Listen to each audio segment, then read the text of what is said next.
Hello friends, आपका हमारे YouTube channel में स्वागत है। यदि आपने अभी तक हमारा चैनल सब्सक्राइब नहीं करा है तो अभी सब्सक्राइब करें और हमसे जुड़ें। आज के इस वीडियो में हम बात कर रहे हैं हिंदी का एक महत्वपूर्ण टॉपिक, हिंदी भाषा। तो चलिए शुरू करते हैं। सबसे पहले हम बात करते हैं हिंदी भाषा के कुछ महत्वपूर्ण पॉइंट्स के बारे में। इसमें फर्स्ट है 14 सितंबर 1949 को हिंदी को राजभाषा के रूप में पारित किया गया और इसी दिन से 14 सितंबर को हिंदी दिवस मनाया जाता है। ये इम्पोर्टेंट है। नेक्स्ट देखते हैं वर्ष 1955 में गठित प्रथम राजभाषा आयोग के अध्यक्ष बीजी खेर थे। ये भी आपको ध्यान रखना है। नेक्स्ट देखते हैं हिंदी भाषा संविधान के भाग 17 के अध्याय फर्स्ट में तथा अनुच्छेद 343 में वर्णित है। नेक्स्ट देखते हैं हिंदी भाषा आज से लगभग 10,000 वर्ष पुरानी है। ये आपको ध्यान रखना है। नेक्स्ट देखते हैं इसी से संबंधित महत्वपूर्ण पॉइंट। भाषा का प्रारंभ ध्वनि से होता है। ये भी इम्पोर्टेंट है। भाषा का प्रारंभ कहाँ से होता है? ध्वनि से। नेक्स्ट देखते हैं भाषा का विकास क्रम। भाषा के विकास क्रम में सबसे पहले हम बात करते हैं पाली। पाली भाषा का विकसित रूप ही प्राकृत भाषा कहलाता है तथा प्राकृत भाषा का विकसित रूप ही अपभ्रंश कहलाता है तथा अपभ्रंश का विकसित रूप क्या कहलाता है? हिंदी। तो हम ये कह सकते हैं कि हिंदी का विकास किससे हुआ है? अपभ्रंश भाषा से हुआ है। और अब अपभ्रंश भाषा का विकास किससे हुआ है? प्राकृत भाषा से। और प्राकृत का किससे हुआ है? पाली से हुआ है। नेक्स्ट देखते हैं भाषा क्या है। भाषा शब्द संस्कृत के भाष धातु से उत्पन्न हुआ है जिसका अर्थ है भाषण या बोलना। ये दोनों ही इसके अर्थ हैं। नेक्स्ट देखते हैं भाषा के रूप। भाषा के मुख्यतः दो रूप हैं। फर्स्ट है लिखित और सेकंड है मौखिक। नेक्स्ट देखते हैं भाषा परिवार। भारत में मुख्यतः 4 भाषा परिवार हैं। ये क्वेश्चन आया हुआ है दोस्तों। भारत में मुख्यतः 4 भाषा परिवार हैं जिसमें फर्स्ट है भारोपीय भाषा परिवार जिसे आर्य भाषा परिवार भी कहा जाता है। ये आपको ध्यान रखना है कि भारोपीय भाषा परिवार को क्या कहा जाता है? आर्य भाषा परिवार भी कहा जाता है। और ये भारत में सबसे अधिक बोली जाती है।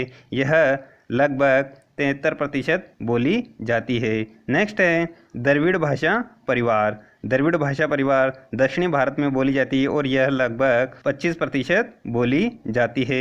नेक्स्ट देखते हैं ऑस्ट्रिक भाषा परिवार। यह लगभग 13% बोली जाती है। नेक्स्ट देखते हैं चीनी तिब्बती भाषा परिवार। यह सबसे कम बोली जाने वाली भाषा परिवार है और यह लगभग 0.7% बोली जाती है। इससे संबंधित महत्वपूर्ण नोट दिया गया है दोस्तों। आइए इसे भी देखते हैं। भारत में 2 भाषा परिवारों की भाषा सर्वाधिक बोली जाती है जिसमें फर्स्ट है भारोपीय या आर्य भाषा परिवार की भाषाएं। यह उत्तर भारत में बोली जाती है। नेक्स्ट है आर्य भाषा उत्तर भारत में बोली जाती है जिसमें हिंदी प्रमुख है। नेक्स्ट सेकंड भाषा परिवार है द्रविड़ भाषा परिवार। यह दक्षिणी भारत में बोली जाती है। नेक्स्ट देखते हैं द्रविड़ भाषा परिवार तथा उसके स्थान जिसमें फर्स्ट है तमिल। तमिल तमिलनाडु में बोली जाती है और सेकंड है कन्नड़। कन्नड़ कर्नाटक में बोली जाती है। थर्ड है तेलुगु आंध्र प्रदेश में बोली जाती है तथा फोर्थ है मलयालम। मलयालम केरल के अंतर्गत बोली जाती है।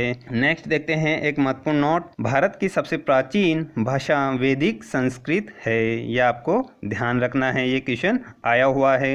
नेक्स्ट देखते हैं भाषाएं तथा उनकी लिपियां। फर्स्ट है हिंदी मराठी संस्कृत। इनकी लिपि कौन सी है? देवनागरिक लिपि। सेकंड है अंग्रेजी फ्रेंच जर्मन स्पेनिश। इनकी लिपि कौन सी है? रोमन। तथा थर्ड है सिंधी उर्दू। इनकी लिपि कौन सी है? पारसी इनकी लिपि है। नेक्स्ट देखते हैं पंजाबी। पंजाबी की कौन सी लिपि है? गुरुमुखी इसकी लिपि है। नेक्स्ट देखते हैं अरबी। अरबी की अरबी ही है तथा राजस्थानी की कौन सी है? मुंडिया है। नेक्स्ट देखते हैं कुछ महत्वपूर्ण इंपॉर्टेंट पॉइंट जिसमें फर्स्ट है भाषाई आधार पर सर्वप्रथम आंध्र प्रदेश राज्य का गठन किया गया था। ये वेरी इंपॉर्टेंट है। ये आपको ध्यान रखना है। भाषाई आधार पर कौन से राज्य का गठन किया गया था? आंध्र प्रदेश राज्य का। नेक्स्ट है दक्षिणी भारत में हिंदी प्रचार सभा का मुख्यालय चेन्नई में स्थित है। ये भी आपको ध्यान रखना है। नेक्स्ट थर्ड है अधिकतर भारतीय भाषाओं का विकास ब्राह्मी लिपि से हुआ है। ये क्वेश्चन 3-4 बार रिपीट हो चुका है दोस्तों। नेक्स्ट देखते हैं, हिंदी का पाणिनि आचार्य किशोरीदास वाजपेयी को कहा जाता है। किसे कहा जाता है? आचार्य किशोरीदास वाजपेयी को कहा जाता है। नेक्स्ट देखते हैं, हिंदी शब्द अनुशासन आचार्य किशोरीदास वाजपेयी की कृति है। ये इन्हीं के द्वारा लिखी गई बुक थी। नेक्स्ट देखते हैं, हिंदी खड़ी बोली शौरसेन अपभ्रंश से विकसित हुई है। हिंदी खड़ी बोली किससे विकसित हुई है? शौरसेनी अपभ्रंश से विकसित हुई है। नेक्स्ट देखते हैं, केंद्रीय हिंदी संस्थान आगरा उत्तर प्रदेश में स्थित है। कहाँ पर स्थित है केंद्रीय हिंदी संस्थान? आगरा उत्तर प्रदेश में स्थित है। नेक्स्ट देखते हैं, वर्तमान में हिंदी का प्रचलित रूप खड़ी बोली है। ये भी क्वेश्चन कई बार पूछा जा चुका है। ये हमारा टॉपिक यहीं खत्म होता है और इससे संबंधित एक प्रैक्टिस सेट लगाते हैं जिसमें क्वेश्चन पिछले एग्जामों में आए हुए क्वेश्चन हैं। तो देखते हैं इसे भी। इसमें हमारा फर्स्ट क्वेश्चन है, राजभाषा अधिनियम कब पारित हुआ?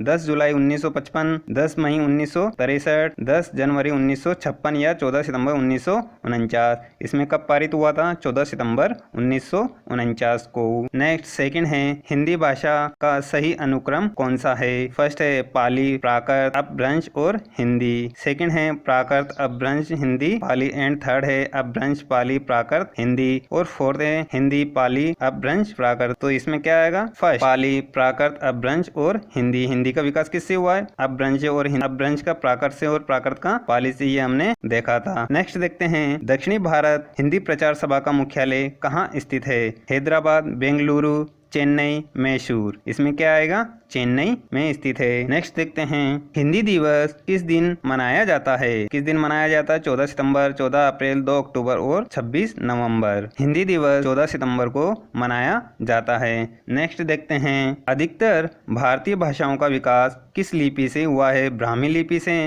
रोमन लिपि से, गुरुमुखी लिपि से या मुंडिया लिपि से? अधिकांशतर भारतीय भाषाओं का विकास ब्राह्मी लिपि से हुआ है। तो इसमें फर्स्ट आंसर सही हो जाएगा। नेक्स्ट देखते हैं, हिंदी अपनी किस बोली का मानक रूप है? अवधी, खड़ी बोली, ब्रिज भाषा, राजस्थानी। इसका आंसर है खड़ी बोली। नेक्स्ट देखते हैं, हिंदी भाषा की लिपि क्या है? ब्राह्मी, देवनागरी, जननागरी, रोमन। इसका आंसर है देवनागरी लिपि। नेक्स्ट देखते हैं, भाषा का आरंभ होता है ध्वनि से, अर्थ से, शब्द से, वाक्य से। इसके अंतर्गत आ जाएगा भाषा का प्रारंभ होता है ध्वनि से।